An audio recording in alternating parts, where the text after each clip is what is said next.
করে দিবেন কে?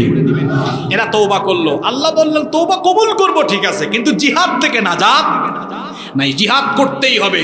মুসলমান জিহাদ করবে। ওরেকে আবার প্রশাসন কিংবা মিডিয়ার ভাইয়েরা থাকলে উল্টাপাল্টা বুঝবেন না। জিহাদ একটি পবিত্র শব্দ।